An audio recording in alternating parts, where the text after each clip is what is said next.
Hai teman-teman, senang sekali bisa kembali lagi dan jangan lupa pencet tombol subscribe-nya dan terima kasih, selamat menonton video selanjutnya.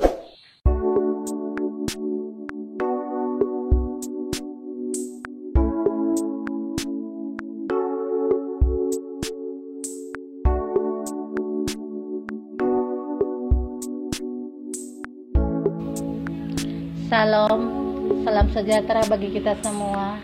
Izinkan saya memperkenalkan diri. Nama saya Cut Fatmawati Mutia. Ayah saya bernama Haji Teguh Mukhtarudin, keturunan Aceh, asal Aceh Utara, Lok Sumawe. Kita dibesarkan dalam lingkungan keluarga yang sangat keras dalam mendidik keislamannya. Saya memiliki 7 saudara. Kebetulan saya anak ke-7, anak bungsu. Dan saya asal muasal pendidikan saya 6 tahun di pondok pesantren di Kabupaten Asahan. Kemudian saya melanjutkan pendidikan keperawatan di Medan. Setelah saya tamat dari pendidikan keperawatan, saya mendapat jodoh, saya berumah tangga dengan seorang laki-laki keturunan Sunda Pakistan. Tapi pernikahan kami tidak berjalan lama. Suami saya meninggal sakit meningitis, infeksi di otak. Setelah itu saya merasakan kekosongan dalam hidup saya. Jadi setiap harinya hidup saya hanya bekerja dan bekerja. Tidak ada waktu saya buat di rumah. Karena dari perkawinan saya dikaruniai anak. Kebetulan setelah melahirkan almarhum itu meninggal. Jadi kekosongan saya itu saya isi dengan bekerja. Terkadang saya pulang sampai jam 11 malam. Terkadang kalau lagi lembur, lagi kejar anggaran, kita sampai pulang pagi di kantor. Saya tidak menyadarin yang saya perbuat itu ternyata menyakitin anak-anak saya. Di dalam hati saya marah sebenarnya sama Allah saya dulu. Saya marah. Kenapa ya saya harus mengalami seperti ini? Saya sudah menjalankan apa yang diperintahnya. Sebagai muslimah yang baik, saya ikuti apa yang diperintahkan oleh ayah saya. Saya tidak pernah buka aurat. Saya berumah tangga juga masih dalam keinginan orang tua saya. Saya kecewa saat itu. Jadi kekecewaan saya itu saya isi dengan pekerjaan dan saya tinggalkan anak-anak saya. Tapi setelah saya mengenal Tuhan, saya menyadari kalau Tuhan itu luar biasa. Tuhan izinkan saya mengalami suatu proses yang sangat menyakitkan.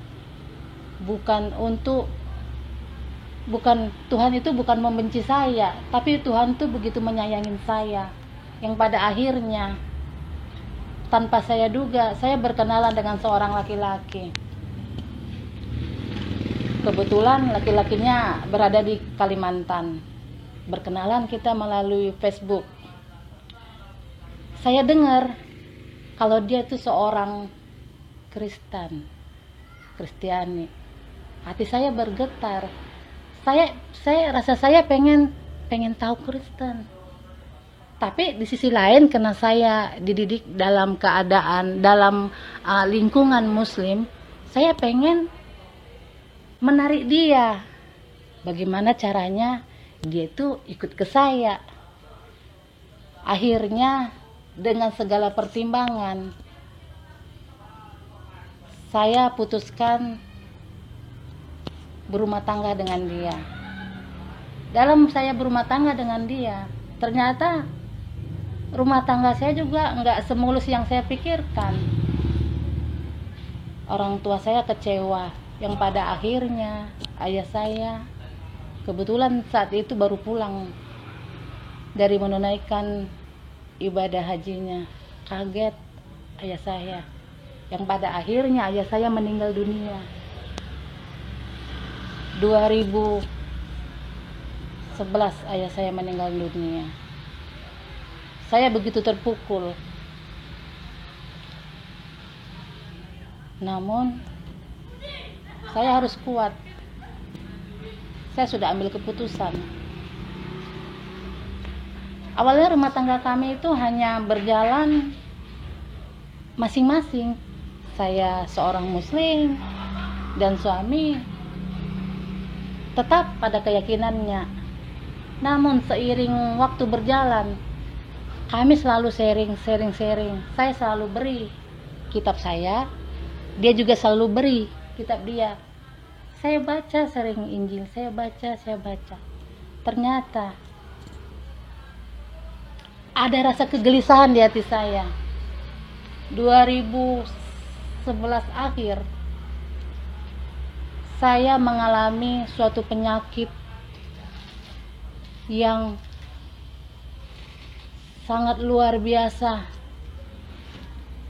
menyusahkan buat suami, menyedihkan buat anak-anak. Beberapa tahun saya mengalami penyakit. Saya seperti orang gila, saya depresi. Bahkan saya mendengar suara azan aja saya ketakutan. Suhu badan saya sampai naik 42 derajat kalau sudah mendengar suara azan.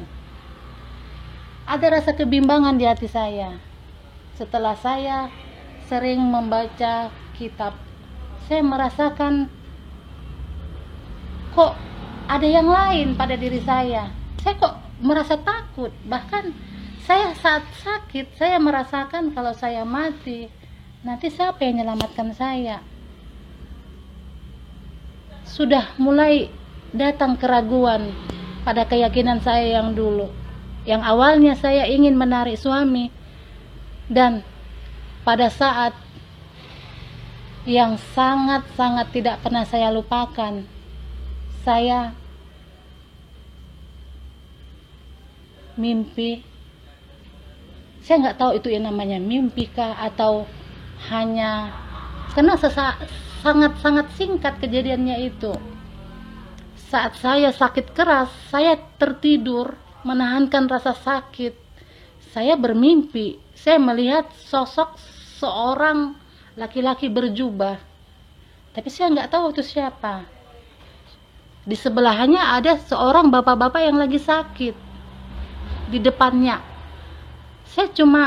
Saya pernah ke gereja saat itu di bawah suami, tapi hanya sekedar tepuk tangan, lihat orang, ngapain orang pada tepuk tangan. Saya hanya ngikut-ngikut aja, seperti boneka saya datang ke gereja di bawah suami. Tapi waktu saat saya bermimpi, seorang laki-laki berjubah, di depannya ada seorang bapak-bapak yang lagi sakit. Saya bertanya, dalam hati saya itu seperti yang saya lihat di gereja. Tapi wajahnya saya tidak bisa lihat. Saya hanya lihat postur tubuhnya, jubahnya, rambutnya. Saya langsung berkata, "Kaukah Tuhan itu?" Dia tidak mengucapkan kata-kata, kecuali tangannya langsung diletakkannya di atas kepala saya. Langsung saya saat itu, saya bersujud di kakinya, saya menangis saat itu. Saya katakan, "Kaukah Tuhan itu?" Langsung dia tuntun tangan saya, dia pegang tangan saya, dia ajarin saya untuk menyembuhkan seorang bapak yang lagi sakit di depannya. Tuhan berkata, "Sebut dalam nama Yesus." Saya mengikuti tuntunan tangan Tuhan. Dari atas kepala bapak itu saya ucapkan dalam nama Yesus. Dalam nama Yesus saya ucapkan itu. Akhirnya saya terbangun dan di situ saya menangis. Saya bilang, kebetulan pada saat itu suami saya nggak ada di tempat. Saya Karena dalam kondisi sakit, saya dibawa saudara suami nginap di lingkungan saudaranya. Saya bilang sama saudara suami yang ada di rumah itu, saya bilang, saya mimpi seperti ini. Saya bilang, saya takut, saya bilang. Lalu pada akhirnya saudara suami saya itu memanggil hamba Tuhan, dan hamba Tuhan itu banyak memberi masukan kepada saya. Hamba Tuhan itu berkata bahwa benar mimpi saya itu memang benar adanya, bahwa Tuhan itu memang benar ada, Tuhan itu memang hidup. Akhirnya saya berkata sama suami, saya mau ikut Tuhanmu, saya mau menyerahkan diri saya tidak mau mengeraskan hati. Itu perkataan saya satu hari setelah saya mengalami mimpi. Namun beberapa hari kemudian saya berubah, saya berkeras hati lagi.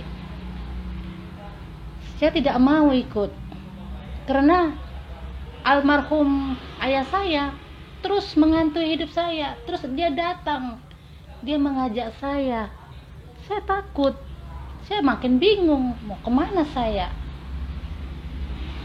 Semakin saya berkeras, semakin saya tidak mau ikut panggilan Tuhan. Bukannya kesembuhan yang saya rasakan, bahkan saya semakin mengalami penyakit yang luar biasa. Sampai-sampai kami harus merelakan sedikit harta untuk dijual untuk pengobatan saya. Bahkan akhirnya kami harus pindah ke suatu kota hanya untuk mengejar pengobatan gratis, karena suami sudah nggak mampu lagi ngobatin saya. Semakin saya mengeraskan hati, semakin Tuhan,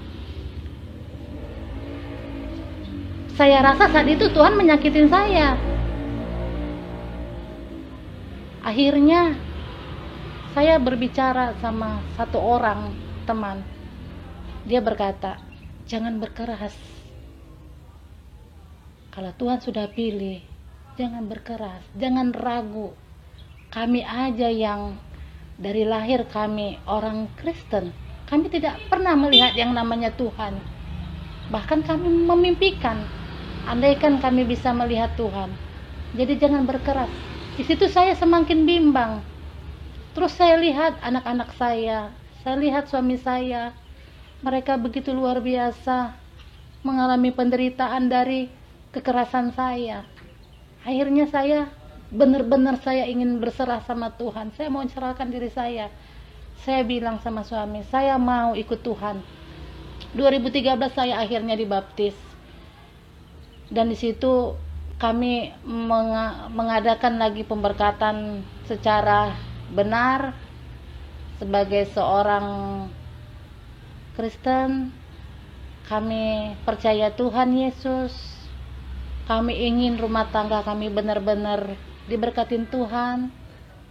Akhirnya kami baptis bersama dan kami diberkati 2013. Ternyata bukan hanya sampai di situ aja perjalanan hidup saya. Saya sudah terima Tuhan. Ternyata ikut Tuhan itu bukan seenak yang saya rasakan. Ikut Tuhan saya langsung nyaman-nyaman aja. Ternyata enggak. Semakin luar biasa cobaan yang saya alami. Bahkan saya 2013 saya Tuhan kasih berkat, saya bisa ngambil rumah perumahan. Tapi karena lingkungan saya tahu saya dari Muslim, mereka terus menjahati saya.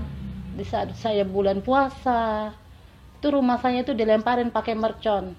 Akhirnya damai, bahkan sempat saya lapor ke polisi menyelesaikan masalah itu. Lalu akhirnya yang pelakunya itu seorang haji, dia minta maaf sama saya, dia menyembah-nyembah ke rumah, minta pengampunan apa yang telah dilakukannya. Secara manusia saya rasanya berat ingin mengampuni, tapi saat itu saya sudah menyerahkan hidup saya itu untuk Tuhan. Saya berkata saya memaafkan dia, karena saya bilang sama bapak itu seorang haji, saya bilang, karena saya percaya Tuhan, Tuhan begitu mengasihi saya bilang, saya ampuni kamu. Dan kemudian kami pindah dari lingkungan itu, rumah kami jual, kami pindah dari lingkungan itu. Hidup itu semakin luar biasa, banyak cobaan. Keluarga, saudara belum bisa menerima saya, kakak-kakak saya, mereka merasa kecewa. Abang saya, mereka mungkin sangat membenci saya karena keputusan saya yang begitu fatal hingga akhirnya ayah saya meninggal dunia membuat hati mereka terluka. Saya terus bergumul, berdoa sama Tuhan, ya Tuhan, Engkau selamatkan Tuhan. Saya juga rindu saudara saya diselamatkan. Paling tidak Tuhan, saya ingin akrab lagi dengan keluarga saya yang sudah membuang saya, yang mengatakan saya ini seorang kafir. Tuhan akhirnya jawab doa-doa saya. 2 bulan yang lalu, tepatnya di bulan 11 akhir 2018, keluarga saya sudah mulai menghubungin saya. Dan beberapa kakak-kakak saya, mereka berkata, mereka merindukan saya. Bahkan mereka berkata, pulanglah. Apapun keyakinanmu sekarang, itu pilihanmu. Dan mereka sudah bisa menerima keyakinan saya sekarang. Bahkan waktu pas saat-saat Natal, saya sering kirim-kirim foto ke keluarga saya. Saya kirim foto, saya kirim kata-kata, mereka respon. Mereka masih tetap mencintai saya dan menyayangi saya sebagai adiknya bungsu. Yang dulu masih kecil, mereka sering gendong-gendong. Mereka maafkan. Dan untuk Tuhan tidak ada yang mustahil. Jangan pernah takut saat kita tinggalkan keyakinan kita yang dulu. Kita memang saat itu kita merasa kita ini sebagai orang kotor. Kita meninggalkan keyakinan kita untuk suatu keyakinan yang baru, yang mungkin awalnya kita tidak mengetahui itu keyakinan itu benar atau tidak. Kalau kita tidak secara manusia, kita tidak belajar. Jadi semakin kita belajar dan terus belajar, kita mengetahui yang mana yang benar dan mana yang salah. Jadi jangan pernah takut ikut Tuhan. Karena Tuhan Yesus itu memang benar-benar ada. Dia hidup, dia tidak mati. Dia pada saatnya nanti akan datang menjemput kita semua yang percaya sama dia. Dan satu lagi buat Bapak Ibu Saudara, jemaat terkasih, jangan pernah takut ikut Tuhan. Apalagi yang masih ragu-ragu, jangan pernah bimbang, jangan pernah lagi menoleh ke belakang. Karena Tuhan Yesus itu memang ada, dia hidup, dia nyata. Dia Isa Al-Masih, dia ada. Dia bukan dongeng. Dia ada selalu untuk kita. Percaya sama Tuhan. Bukan hanya percaya, tapi lakukan kehendak Tuhan. Karena itu yang Tuhan inginkan dari kita. Tuhan menciptakan kita untuk satu tujuan, cuma satu, menyenangkan hati Dia. Itu aja mungkin saudara, Bapak Ibu terkasih, kesaksian saya. Lebih dan kurang saya mohon maaf. Kiranya suatu saat nanti kita bisa bertemu, berkumpul bersama saat Tuhan datang menjemput kita. Terima kasih.